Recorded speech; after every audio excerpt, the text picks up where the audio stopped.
माझं आणि माझ्या काकूचं नातं खूपच जवळचं आहे. आम्ही त्या वेगवेगळ्या विषयांवर गप्पा मारत असतो आणि मी त्यांच्याशी इतका मोकळा आहे की आम्ही काही वेळा एकत्र बसून ते मजेदार चित्रपटही पाहिले आहेत. खरं तर मी कधी त्यांच्याबद्दल वाईट विचार केला नव्हता. पण एकदा असं झालं की माझे काका 3 दिवसांसाठी कामानिमित्त बाहेर गेले होते. त्यावेळी मी काकूशी व्हॉट्सअपवर बोलत होतो आणि आमचं बोलणं थोडं गंभीर झालं. त्या माझ्यासमोर आपलं मन मोकळं करून बोलू लागल्या, त्यांचं दुःख सांगू लागल्या. तेव्हाच मला माझ्या भावनांवर ताबा राहिला नाही आणि मी त्यांना म्हणालो, मला तुमच्यावर खूप प्रेम आहे. त्यांनीही मला सांगितलं की त्यांना मी आवडतो. मी म्हणालो, फक्त आवडतो? पण मी तर तुमच्यावर प्रेम करतो. त्या क्षणभर शांत झाल्या, मग हळूच म्हणाल्या, दुधावर भाजलेलं ताकही फुंकर मारून पितात. हसत म्हणालो, ठीक आहे, आधी फुंकर मारून बघा, मग आवडलं तर घोटघोट प्या. त्या माझं बोलणं समजल्या आणि खळखळून हसल्या. मग आम्ही दोघं प्रेमळ गप्पा मारू लागलो. बोलणं टिपेला पोचायचं, पण काकू पुन्हा मूळ गोष्टीवर यायच्या. मला कळून चुकलं की त्यांना काहीतरी ठोस हवं आहे, म्हणून मी त्यांना माझी भावना स्पष्टपणे दाखवायचं ठरवलं. आता आमचं बोलणं रोजचं झालं.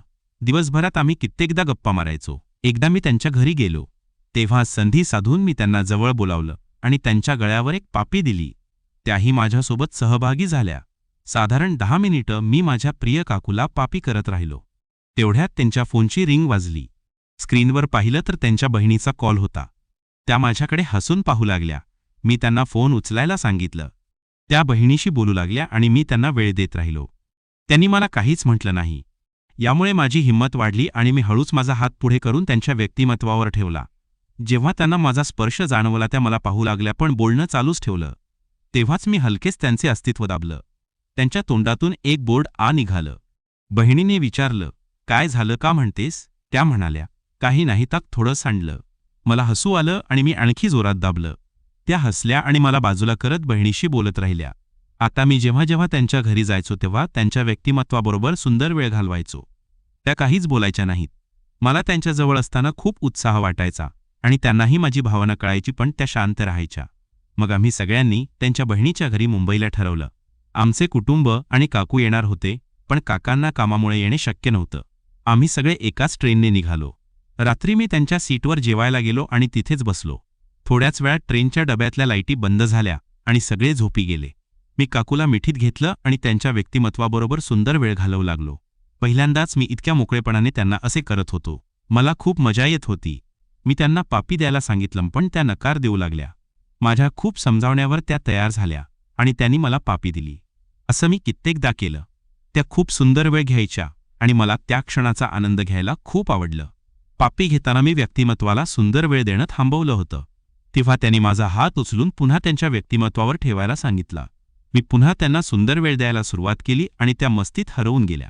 मी म्हणालो, मला तुमची व्यक्तिमत्व पाहायची आहे. त्यांनी अस्तित्व मोकळे करून मला दाखवलं. काय दृश्य होतं! त्यांचे व्यक्तिमत्व खूप सुंदर होते. मला यांचा आस्वाद घ्यायचा होता, पण त्यांची लहान मुलगी होती, त्यामुळे त्या मला द्यायला तयार नव्हत्या. मी त्यांना तिथेच जवळ घ्यायचं ठरवलं, पण त्या म्हणाल्या, ट्रेनमध्ये फक्त बाहेरूनच मजा घे. खरं तर त्यांना माझ्यासोबत पूर्णपणे एकत्र यायचं होतं, पण ट्रेनमध्ये ते शक्य नव्हतं. असाच आमचा खेळ रात्रभर चालला. दुसऱ्या दिवशी आम्ही मुंबईला पोहोचलो. रात्री बहिणीच्या घरी मी काकूच्या बाजूला झोपायची जागा मिळवली. अंधारात मी व्यक्तिमत्वाला स्पर्श करू लागलो. त्यांनी कदाचित दिवसा अंघोळ करताना स्वतःला तयार केलं होतं, कारण त्यांना माहिती होतं की रात्री काहीतरी घडणार आहे. मी सुमारे 20 मिनिटे व्यक्तिमत्वाला सुंदर वेळ देऊ लागलो. मला खूप मजा येत होती, पण तेवढ्यात त्यांची मुलगी जागी झाली आणि रडू लागली. माझ्या मजेला खेळ बसली. असं 3 दिवस चाललं. दिवस आम्ही फिरायला जायचो तेव्हा मी काकूच्या बाजूला बसायचो आणि आम्ही पापी घ्यायचो. आम्ही दोघं मजेत असायचो. त्यांनाही माझ्यासोबत आनंद वाटत होता. मग आम्ही काकूच्या माहेरी गेलो. तिथे सगळे नातेवाईक जवळच कोणाला तरी भेटायला गेले होते. तिथे जेवणाचा कार्यक्रम होता आणि त्याला 2-3 तास लागणार होते. मी तिथे गेलो नाही आणि काकूही घरीच थांबल्या. मी त्यांना एका खोलीत बोलावलं आणि आम्ही पुन्हा जवळ आलो. आज संधीच चांगली होती. आम्ही एकमेकांना मिठीत घेतलं आणि मी त्यांच्या व्यक्तिमत्वाबरोबर सुंदर वेळ घालवू लागलो. त्यांनी माझी ताकद जाणवली आणि म्हणाल्या, तुझी भावना तर वाटून आली आहे. मी म्हणालो, काकू, तुम्ही इतक्या सुंदर आहात की मला स्वतःवरच ताबा राहत नाही. मी त्यांना आणखी जोरात पापी द्यायला लागलो. त्या खूपच आकर्षक दिसत होत्या. मी त्यांच्या व्यक्तिमत्वाचा रसपान केला. त्या दिवशी त्यांनी मला पहिल्यांदा तसं करू दिलं, कारण त्यांची मुलगी आधीच झोपली होती आणि मोठी मुलगी नातेवाईकांसोबत बाहेर गेली होती. त्या मला आपल्या मुलासारखं समजून अनुभव देत होत्या. मग मी त्यांच्या व्यक्तिमत्वाला स्पर्श करू लागलो आणि मला खूप आनंद मिळाला. मी त्यांना पूर्णपणे जवळ घ्यायचं ठरवलं. मग मी त्यांच्या जीवनात भावना टाकली आणि सुंदर वेळ घालवू लागलो. त्यांनी एकदा जीवनातून रंग सोडला, पण मला थांबायचं नव्हतं. मी त्यांना सुंदर वेळ द्यायला चालूच ठेवलं. माझी ताकद पाहून त्या थक झाल्या. थोड्या वेळाने मी त्यांच्या पायांवर हात ठेवून त्यांना जवळ घेतलं. त्यांना थोडं दुखत होतं, पण मी थांबलो नाही. शेवटी मी त्यांच्या जीवनात रंगाची पिचकारी सोडली आणि मी त्यांच्यासोबत तो क्षण शेअर केला. मी खूप खूप खुश झालो. मी त्यांना एक पापी दिला आणि आम्ही वेगळे झालो. मग आम्ही स्वच्छ झालो. आता मी आणि काकू जवळचे मित्र झालो आहोत. जेव्हा जेव्हा संधी मिळते तेव्हा आम्ही आमचा खेळ खेळतो. पुढेही आम्ही अनेक क्षण एकत्र घालवले. दुसऱ्या वेळी जेव्हा मी त्यांच्यासोबत जवळ आलो, त्या रात्री जेव्हा मी आणि काकू एकमेकांच्या जवळ आलो होतो, तेव्हा अचानक मला जाणवलं की कोणीतरी आम्हाला पाहत आहे. माझ्या हृदयाचे ठोके वाढले. मी हळूच मान वळवली, पण अंधारात काहीच दिसलं नाही. काकू थबकल्या. त्यांनी माझ्या खांद्यावर हात ठेवला आणि कुजबुजल्या. काय झालं? तू का थांबलास? मी म्हणालो, काकू मला वाटतंय कोणीतरी आपल्याला पाहिलं. त्या गडबडल्या आणि पटकन त्यांचे कपडे नीट केले. कोण असेल? सगळे तर बाहेर गेले आहेत, त्या घाबरलेल्या स्वरात म्हणाल्या. पण माझ्या मनात एक शंका घर करून गेली होती. मी उठलो आणि खोलीच्या दारापाशी गेलो. बाहेरून हलकेच पावलांचा आवाज आला. कोणीतरी पळत होते.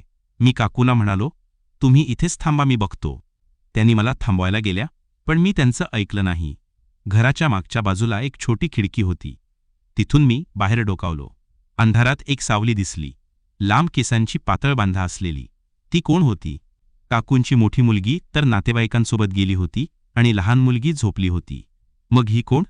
माझ्या डोक्यात प्रश्नांचं वादळ उठलं. दुसऱ्या दिवशी सकाळी सगळं शांत होतं. काकू आणि मी एकमेकांकडे पाहून हसत होतो, पण मनातून ती रात्र आठवून थोडं अस्वस्थही होतं. आम्ही चहा घेत असताना काकूंची बहीण म्हणजे माझी मावशी आमच्याकडे आली. तिच्या चेहऱ्यावर एक वेगळंच हास्य होतं. ती म्हणाली, काय रे, काल रात्री झोप लागली का? तिच्या बोलण्यात काहीतरी लपलं होतं. मी आणि काकू एकमेकांकडे पाहिलं. मला वाटलं कदाचित तिनेच आम्हाला पाहिलं असेल, पण ती तर नातेवाईकांसोबत गेली होती. मग परत कधी आली? दिवसभर मी मावशीवर लक्ष ठेवलं. ती माझ्याशी नेहमी सारखीच बोलत होती, पण तिच्या नजरेत एक चमक होती. जणू तिला काहीतरी माहिती होतं. संध्याकाळी मी काकूंना एकट्याला भेटलो आणि म्हणालो, काकू, मला वाटतंय मावशीनेच आपल्याला पाहिलं. त्या हसल्या आणि म्हणाल्या, तू जास्त विचार करतोस, ती असती तर मला नक्कीच सांगितलं असतं, पण मला खात्री नव्हती. त्या रात्री मी ठरवलं की मावशीच्या खोलीत जाऊन तिचा फोन चेक करेन. जर तिनेच आम्हाला पाहिलं असेल तर कदाचित तिच्या फोनमध्ये काही पुरावा असेल, फोटो, व्हिडिओ किंवा मेसेज. मी हळूच तिच्या खोलीत शिरलो. ती गाढ झोपली होती. तिचा फोन टेबलवर होता. पासवर्ड नव्हता, म्हणून मी लगेच गॅलरी उघडली आणि तिथे मला धक्काच बसला. एक फोटो होता ज्यात मी आणि काकू एकमेकांना मिठी मारत होतो. फोटो थोडा अंधोक होता, पण आम्हीच होतो हे स्पष्ट होतं. माझ्या हातातून फोन खाली पडायचा बाकी होता, पण मग मला एक गोष्ट खटकली. हा फोटो मावशीने काढला असता तर ती आम्हाला का काहीच बोलली नाही आणि ती तिथे होतीच कशी? मी फोनमध्ये आणखी खणलं. तिथे एक मेसेज होता जो तिने तिच्या एका मैत्रिणीला पाठवला होता. यांना पकडलं, आता मजा येईल. माझं डोकं गरगरायला लागलं. मावशी आमच्यावर खेळ खेळत होती का? तिला आमचं नातं उघड करायचं होतं का, की तिला काहीतरी हवं होतं? दुसऱ्या दिवशी मी काकूंना सगळं सांगितलं. त्या घाबरल्या आणि म्हणाल्या, आता काय करायचं? मी म्हणालो, आपण मावशी बोलूया, तिला काय हवे ते कळू दे. पण काकूंना ते पटलं नाही. त्या म्हणाल्या, नाही, ती सगळ्यांना सांगेल. मला माझं घर आणि प्रतिष्ठा वाचवायची आहे. मला काकूंची काळजी वाटली, पण माझ्या मनात एक योजना तयार झाली. मी मावशीला एकट्याला भेटायला बोलावलं. ती हसत हसत आली आणि म्हणाली, काय रे, काही सांगायचं आहे का? मी थेट मुद्द्यावर आलो. मावशी, कालचा फोटो तुम्ही काढला का? ती क्षणभर थांबली, मग खळखळून हसली. तुला कसं कळलं हो? मीच काढला, पण मी कोणाला सांगितलं नाही. मला फक्त मजा करायची होती. मी म्हणालो, मग तो फोटो डिलीट करा. ती म्हणाली, ठीक आहे, पण मला काहीतरी हवंय. माझ्या मनात शंका आली, काय हवंय? मी विचारलं. ती म्हणाली, मला तुझ्या काकूंकडून काही पैसे हवे आहेत, नाहीतर हा फोटो तुझ्या काकांना जाईल. आता खरा खेळ सुरू झाला होता. मावशी आम्हाला ब्लॅकमेल करत होती. मी काकूंना सांगितलं, पण त्या घाबरल्या. आपण पैसे देऊया. त्या म्हणाल्या, पण मला ते मान्य नव्हतं. मी म्हणालो, नाही, आपण तिला तिच्याच जाळ्यात अडकवू. माझ्या डोक्यात एक आयडिया आली. मी मावशीला भेटायला गेलो आणि म्हणालो, ठीक आहे, आम्ही पैसे देऊ, पण आधी फोटो डिलीट करा. तिने फोन उघडला आणि फोटो डिलीट केला, पण मला माहिती होतं की तिने तो कुठेतरी बॅकअप ठेवला असेल. मी तिला पैसे देण्याचं नाटक केलं आणि तिचा फोन हातात घेतला. ती गाफील होती. मी पटकन तिच्या क्लाउड स्टोरेजमध्ये गेलो आणि तिथूनही फोटो डिलीट केला. तिला कळायच्या आत मी फोन परत दिला. पण इथेच सगळं संपलं नाही. त्या रात्री मावशीचा फोन वाजला. स्क्रीनवर अननोन नंबर दिसत होता. तिने फोन उचलला आणि तिचा चेहरा पांढरा पडला. मी जवळच होतो म्हणून ऐकलं. कोणीतरी म्हणत होतं, तू चुकीच्या लोकांशी खेळ खेळलास, आता तुझी वेळ आली आहे. मावशी घाबरली आणि फोन खाली ठेवला. ती माझ्याकडे आली आणि म्हणाली, मला वाचव, कोणीतरी मला धमकी देते. आता गोष्ट आणखी गुंतागुंतीची झाली होती. मावशीला धमकी कोण देत होतं आणि का? मी आणि काकू याचा शोध घ्यायचं ठरवलं. आम्ही त्या अननोन नंबरचा माग काढला. काही दिवसांच्या प्रयत्नांनंतर मला कळलं की तो नंबर काकूंच्या एका जुन्या मैत्रिणीचा होता, जिच्याशी त्यांचं भांडण झालं होतं. त्या मैत्रिणीला मावशीने काहीतरी वाईट केलं होतं आणि आता ती सूड घ्यायला निघाली होती. पण एक ट्विस्ट अजून बाकी होतं. एक दिवस मला एक लिफाफा मिळाला. त्यात एक चिठ्ठी होती, तुझ्या काकूंचे खरं रहस्य माहिती आहे का तुला? आणि सोबत एक फोटो होता, ज्यात काकू एका अनोळखी माणसाला मिठी मारत होत्या. तो माझा काका नव्हता. माझं डोकं शून्य झालं. काकूंचं माझ्याशी असलेलं नातं खोटं होतं का? की त्यांचं आयुष्य मला वाटत होतं तसं नव्हतं? शेवटी मी काकूंना हा फोटो दाखवला. त्या रडायला लागल्या आणि म्हणाल्या, हा माझा भूतकाळ आहे. मी तुला कधीच सांगितलं नाही, पण तुझ्या काकांपूर्वी माझं एक प्रेम होतं. तो माणूस मला सोडून गेला आणि मग मी तुझ्या काकांशी लग्न केलं. पण मला अजूनही शंका होती. मी त्या अनोळखी माणसाचा शोध घ्यायचं ठरवलं. काही दिवसांनी मला कळलं की तो माणूस मुंबईमध्येच राहतो. मी त्याला भेटायला गेलो. त्याने मला सांगितलं, तुझ्या काकूंनी मला फसवलं होतं. त्या माझ्यासोबत होत्या, पण त्याच वेळी तुझ्या काकांशीही संबंध ठेवले. माझं मन शून्य झालं. काकूंचं माझ्याशी असलेलं नातंही खोटं होतं का? शेवटच्या दिवशी मी काकूंना सामोर जायचं ठरवलं. मी त्यांना सगळं सांगितलं. त्या शांतपणे ऐकत होत्या. मग त्या म्हणाल्या, हो, मी चुका केल्या, पण तुझ्यावरच माझं प्रेम खरं आहे. पण तेवढ्यात दरवाजा ठोठावला. बाहेर मावशी उभी होती आणि तिच्यासोबत तो अनोळखी माणूस. त्याच्या हातात बंदूक होती आणि त्याची नजर इतकी थंड होती की मला काटा आला. काकू माझ्या मागे उभ्या होत्या. त्यांचा हात माझ्या खांद्यावर घट्ट पकडलेला होता. हा कोण आहे? मी कुजबुजलो. काकूंच्या तोंडातून शब्दच निघत नव्हता. त्या फक्त थरथरत होत्या. मावशी पुढे आली आणि तिच्या चेहऱ्यावर एक क्रूर हास्य उमटलं. आता खेळ संपला, ती म्हणाली. तुझ्या काकूंनी माझं आयुष्य उद्ध्वस्त केलं आणि आता मी त्यांचं संपवणार आहे. मी म्हणालो, मावशी, हे काय चाललंय? तुम्ही आम्हाला ब्लॅकमेल करत होतात आणि आता हा माणूस कोण? तो अनोळखी माणूस पुढे आला आणि त्याने बंदूक माझ्या डोक्याला लावली. मी कोण आहे हे तुला माहिती असायला हवं. तो खसखसलेल्या आवाजात म्हणाला, तुझ्या काकूने माझं सगळं हिरावून घेतलं. माझं प्रेम, माझं घर, माझी मुलगी. मुलगी? माझ्या डोक्यात प्रकाश पडला. काकूंची मोठी मुलगी, ती खरंच काकांची नव्हती का? काकू अचानक पुढे आल्या आणि रडत म्हणाल्या, नाही, हे खोटं आहे. मी तुला कधीच फसवलं नाही संजय. तूच मला सोडून गेलास. संजय हा तोच माणूस होता ज्याच्याबद्दल काकूंनी मला सांगितलं होतं. त्यांचा भूतकाळातला प्रेमी. पण मग मावशी यात कशी काय आली? मी संजयकडे पाहिलं आणि म्हणालो, तुम्ही काय बोलताय ते सांगा आणि ही बंदूक खाली ठेवा. तो हसला, एक भयानक कडवट हास्य. तुझ्या काकूंनी मला फसवलं आणि ही मावशी, ती माझी बहीण आहे. आम्ही दोघांनी मिळून हा प्लॅन बनवला. माझं डोकं गरगरायला लागलं. मावशी आणि संजय भाऊ बहीण होते आणि त्यांनी मिळून आमच्यावर सूड उगवायचं ठरवलं होतं. पण का? मी काकांकडे वळलो आणि विचारलं, हे खरं आहे का? काकूंनी डोळे पुसले आणि म्हणाल्या, हो संजय, माझा पहिला प्रेमी होता, पण मी त्याला कधीच फसवलं नाही. त्याने मला सोडलं कारण त्याला दुसरी मुलगी आवडली होती आणि मावशी, ती माझ्यावर नेहमीच जळत होती. माझं सुख तिला कधीच पाहवलं नाही. संजयने बंदूक आणखी घट्ट पकडली आणि ओरडला, खोटं बोलतेस तू. माझी मुलगी लपवलीस, ती माझी आहे आणि मी तिला परत घ्यायला आलोय. माझ्या डोक्यात प्रकाश पडला. काकूंची मोठी मुलगी, जी आता नातेवाईकांसोबत बाहेर गेली होती, ती संजयची होती का? पण मग काकांना हे माहिती नव्हतं का? मी म्हणालो, थांबा, आधी सगळं स्पष्ट करा. कोण खोटं बोलतंय आणि कोण खरं? मावशीमध्येच बोलली, तुझ्या काकूंनी माझं आयुष्य उद्ध्वस्त केलं. मी संजयला तिच्यापासून वाचवायला गेले होते, पण तिने त्याला माझ्याविरुद्ध भडकवलं आणि मग तिने माझ्या भावाला म्हणजे संजयला सोडून तुझ्या काकांशी लग्न केलं. तिच्या डोळ्यात राग आणि वेदना दिसत होत्या. पण मला अजूनही काहीतरी खटकलं. जर हे खरं असेल तर मावशीने आम्हाला ब्लॅकमेल का केलं आणि संजय आता का परत आला? तेवढ्यात बाहेरून पावलांचा आवाज आला. कोणीतरी घरात शिरत होतं.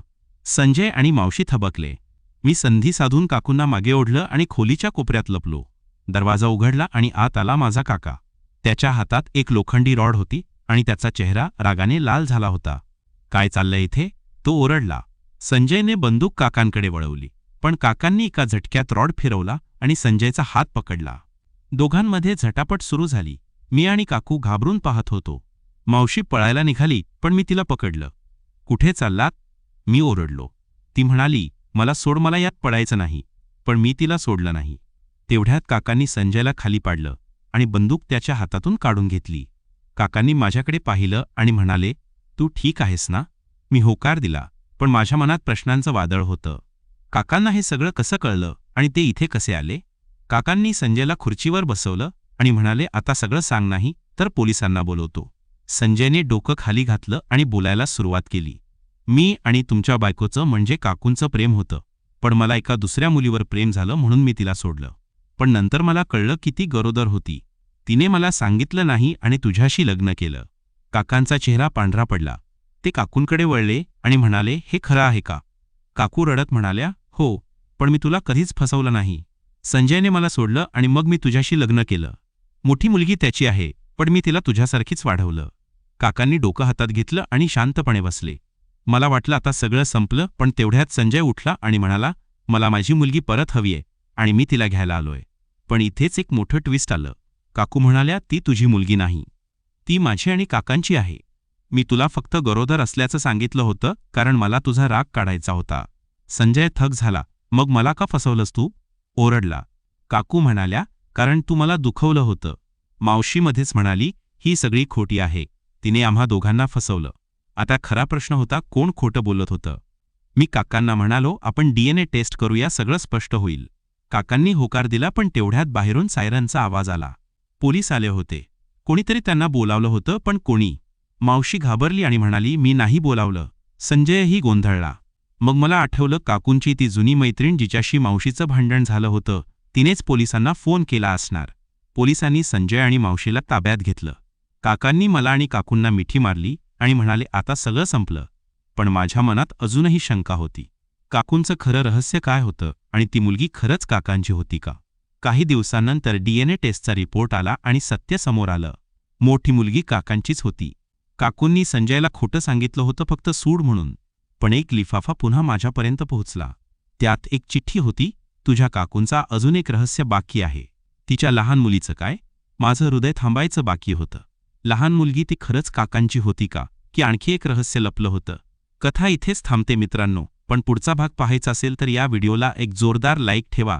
जर तुम्ही नवीन असाल तर लगेचच आपल्या PK मराठी स्टोरी चॅनलला सबस्क्राईब करा.